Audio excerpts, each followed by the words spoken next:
In this video, I will be talking about product validation, testing to make sure that your product or service is something that people will actually pay for. Now, every entrepreneur or business person or CEO that has started a company or started numerous companies and have finally gotten success at one of them or many of them, they understand this and they teach it and they preach it and they warn people about it because it is so important. The ones who are successful, they either learn the hard way by not doing this or just from observation. Now, again, a lot of this is not talked about from many business people because they are not specialized in starting up companies or they got their success in other ways. This is critical because guess what? How many times have you heard the story of an entrepreneur start a company that's pretty much they spent hundreds of thousands of dollars on to create this product that no one wants to buy? It happens all the time. And oftentimes nowadays, you get people who succeed in raising millions of dollars in investors' money to start this thing, and they haven't even tested their product. And then they spend maybe 2 years, they waste 2 years building this app or building this thing, and then they go out and they realize no one wants to pay for this. You've just wasted all this money, all this time, and it's a huge waste.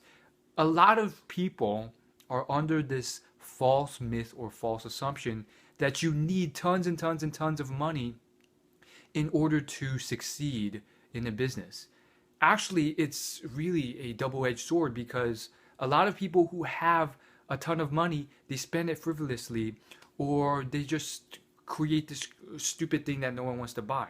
Oftentimes, it's very efficient and much better for you when you have less money to work with because you use it more efficiently and you can start doing stuff and then scale from there after you've tested things and before you start pouring in money at it. So there's definitely many variations on how you want to test your product, but I've found that for the most part, a lot of the most successful entrepreneurs that have talked about this have a very, very, very similar vein on how you test to see if a product or service is profitable or worthy of spending time on. So if it's just an idea right now, you have to, iron out the concept a little bit and find at least 5 or 10 people who are willing to pay for this. And there's many variations. Most of them pretty much say that you have to get people who have committed to pay you for it before you have even created the product or service. And this is gold because it means that it is such a urgent need or urgent pain or problem or desire that they want fulfilled that they've shown proof that this is something worthy of creating. Now that's obviously very hard to make and create, and sometimes it's tough to get 10 people, but sometimes it's very easy because what you're solving is such a huge problem. People forget that sometimes in business, not always, but oftentimes in business, by creating your company and your service or product, you are doing a great service to different people by creating value where there was none before. Now, there's a lot of variations on this, and I think it's very important that you actually get people to commit. And the huge issue, and this is what I want to emphasize, is that a lot of people say, oh, that sounds great, I'll definitely check it out. Or that sounds great, I can't pay now, but definitely in the future. Or yeah, that's great, I would definitely buy it. But then when you ask them, will you pay now? They say, no, no, no. And the truth is, these are answers that seem like yeses, but are actually not yeses at all. And these can definitely mislead you. Oftentimes, they're just saying it to be polite, or they really will never buy.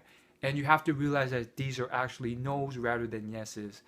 And that does not mean that you've really validated your product. So the final thing is the whole fact that, well, what if it's a product or service that's just so out there that's it's not as simple as getting people to sign up for it. A lot of products and services fit into the first model because they're familiar or it's just common sense. Things like, oh, I would love some type of software that could help me do my taxes easier.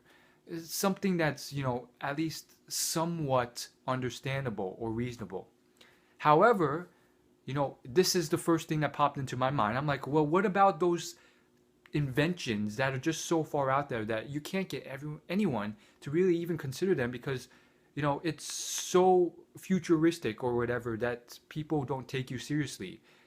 Things like airplanes, iPhones, things like cars, automobiles. Henry Ford, he had this quote.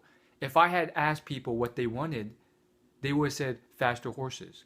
So what's the deal with this? This was something that came to mind immediately when this model was put forth. Now, a lot of people stop there. Even a lot of successful entrepreneurs who give advice, they just say, this is the end-all be model. You have to test and you have to be, test and get people to commit money before you move further.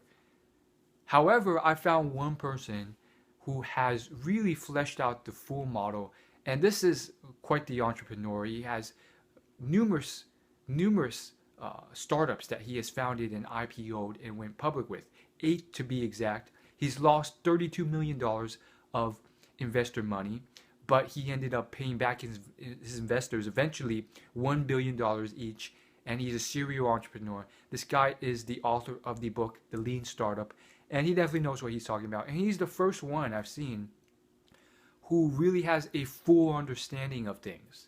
And he addresses both of these models just like I have addressed them.